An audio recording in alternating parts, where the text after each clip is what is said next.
चीज़ें पनिशेबल नहीं है, इसलिए लोग रिस्पॉन्सिबल नहीं है। तो निश्चित रूप से हमारे ट्रैफिक पे जो समस्या होती है चौराहे पर, लोगों को जाम का सामना करना पड़ता है। चीज़ें अभी धरातल पे आनी शुरू हुई है। गार्ड भी अगर हमको इंडिकेशन देगा कि सर यहाँ गाड़ी मत पार्क करिए, यहाँ पार्किंग जोन नहीं है, तो हमको लगता है कि इसने हमारे अस्तित्व को चैलेंज कर दिया है। अरे नहीं, बाइक शेयरिंग वाला तो अभी नहीं दिख रहा है कि गांव भी स्मार्ट सिटी में जब रहेंगे तभी तो सिटी स्मार्ट होगी। पार्टियां में बहुत ज़्यादा खामियां नहीं होती, 19-20 का मामला रहता है। जनता बिल्कुल सोई रहती, जनता बिल्कुल बेचारे वो मरते भी रहते हैं, लेकिन वो अपने हक अपने अधिकार की बातें नहीं कर पाते। नमस्कार, मैं अंबर शुक्ला हेलो यूपी में आप सबका स्वागत करता हूं। आज हम बात करेंगे स्मार्ट सिटी की। लखनऊ में 2,865 करोड़ रुपए का बजट पास हो चुका है 2024 और 2025 के लिए, लेकिन क्या सही में आज भी उस बजट में काम हुआ है धरातल पर? जैसा कि आप देख सकते हैं, इस वक्त हम हजरतगंज के वीआईपी रोड के जस्ट 100-200 मीटर अंदर आए हैं और आप देख सकते हैं किस तरीके से तमाम तरीके की गंदगी यहाँ पे मौजूद है। यहाँ पर तमाम नगर निगम के कर्मचारी भी आते हैं, यहाँ पे आप देख सकते हैं चाय भी पीते हैं। इसके बावजूद भी यहाँ पर कोई भी काम आज तक नहीं हुआ। डेंगू के केसेस बढ़ते चले जा रहे हैं लखनऊ में। तो चलिए अब हम यहाँ पे तमाम लोगों से बात करते हैं और ये जानते हैं क्या सही में स्मार्ट सिटी जिसका बोलबाला उत्तर प्रदेश की सरकार करती है, क्या सही में उस पर आज भी काम हुआ है? नमस्कार, आपका नाम? शेर सिंह। शेर सिंह, बहुत बढ़िया नाम है आपका। सर ये बताइए कि हम स्मार्ट सिटी के तौर पर हम आज का थोड़ा हमारा मुद्दा है, तो उस पर ये चर्चा करें कि traffic management system smart city के तौर पर 2024 और 2025 आने वाला है। सरकार ने 2,800 कुछ करोड़ रुपए बांटने के लिए और स्मार्ट सिटी पर वर्क करने के लिए कहा है। तो क्या लगता है आपको कि ट्रैफिक सिस्टम उस तरीके का आपको नज़र आ रहा है पर? देखिए, सिस्टम ट्रैफिक पे तो ओवरलोडिंग चली रही है और इसके लिए थोड़ा सा हमें विदेशों की जो व्यवस्था है ट्रैफिक की, या बड़े बड़े शहरों की जिन पे ज़्यादा लोड है, बॉम्बे वगैरह की, उनसे हमें जो है सीख लेनी चाहिए। उसके अनुसार हम अगर ओवरब्रिज और इस तरह से निर्माण करें तो निश्चित रूप से हमारे ट्रैफिक पे जो समस्या होती है चौराहे पर, लोगों को जाम का सामना करना पड़ता है, उससे निजात मिल सकता है। तमाम आप देख रहे हैं कि निर्माण की भी आपने बात करी, तो हम देख सकते हैं कि आपका ये जानकीपुरम साइड, कल्याणपुर साइड, किसान पथ जैसे तमाम ऐसे बड़े हाईवे, नेशनल लेवल हाईवे तमाम बन रहे हैं। उसके बावजूद भी वो निशान निकल नहीं पा रहा है कि ट्रैफिक में वो आराम लोगों को नहीं मिल पा रहा है। जैसे हजरतगंज चौराहा देख लीजिए, अमीनाबाद, तो उस पर प्रॉपर वर्क नहीं हो पा रहा है। उस पर क्या कहेंगे? उस पर भी काम करने की ज़रूरत है। वहाँ पे भी ओवरब्रिज वगैरह बना करके इसको डाइवर्जन करना पड़ेगा, और जब तक ऐसा नहीं किया जाएगा, क्योंकि देखिए विकास के दौर में हम लोग प्रवेश किए हैं, गाड़ियाँ खूब बिक रही हैं। गाड़ियाँ जिस रेशियो में बिक रही है उस रेशियो में सड़कों का निर्माण नहीं हो पा रहा है। निश्चित रूप से हमारी सरकार लगातार प्रयत्नशील है और वर्तमान सरकार जो है ये सड़क निर्माण के मामले में तो इसको भाई 1 नंबर दिया जाएगा। नितिन गडकरी की अगर बात करें तो, है ना? और लेकिन अभी भी बहुत ज़रूरत है हमको काम करने की, कि रोज़ हर आदमी की देखिए 4 चक्का सब खरीद रहे हैं, इसी सड़क पे चलनी है।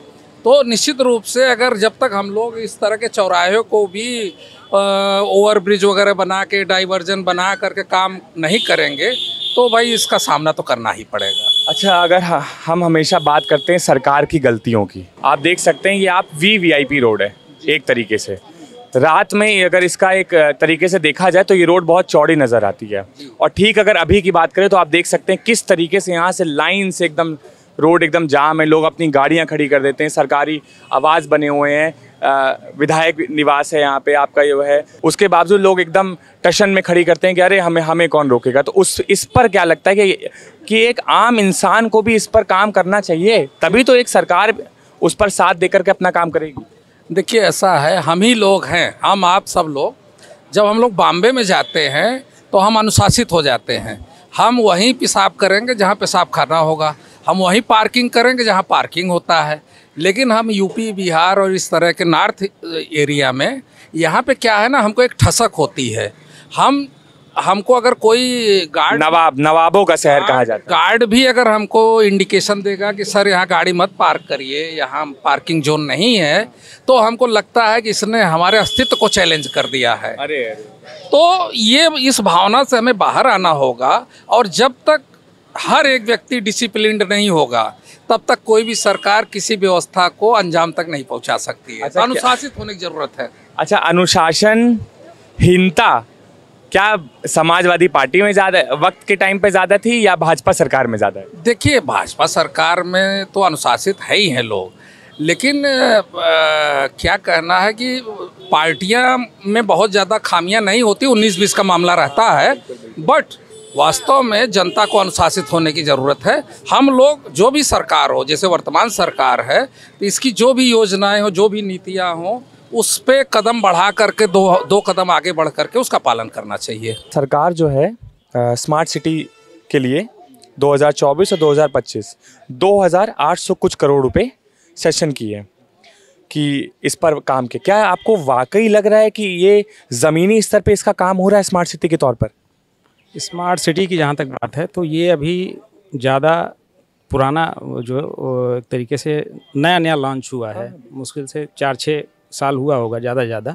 तो इसमें चीज़ें अभी धरातल पे आनी शुरू हुई हैं।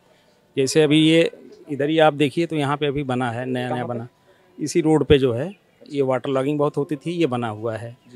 नगर निगम ऑफिस के सामने वाटर लॉगिंग होती थी, वो बना है, रोड भी बनी है, और चौराहे पे भी जो है कुछ नए चीज़ों का मतलब एक तरीके एक्सपेरिमेंट हो रहा है। तो बिगनिंग में है, तो चीज़ें अगर और बढ़ेंगी तो ज़्यादा दिखेगा। साथ साथ ये भी कहा जा रहा है सरकार द्वारा कि 24-25 में अगर बढ़िया काम होगा, 2800 जैसे इस बार हुआ, तो हर साल 35% एक्स्ट्रा इस सरकार जो है इस पर पैसा बढ़ा करके और स्मार्ट सिटी पर खर्च करेगी। और बाइक शेयरिंग पर बात होती है, जैसे दिल्ली विल्ली में आप कल्चर देख रहे होंगे कि वहाँ पे बाइकें कहीं भी खड़ी होती है किसी भी चौराहे पे, आप उसमें आराम से स्कैन करिए और आप वो बाइक उठाइए। जैसे आपके पास अगर यहाँ पे कोई ट्रैवलिंग का कोई सामान नहीं है, कुछ भी, तो आप आराम से उसको यूज़ कर सकते हो। तो क्या लगता है आपको कि लखनऊ में वो चीज़ अभी कहीं दिखाई दे रही है?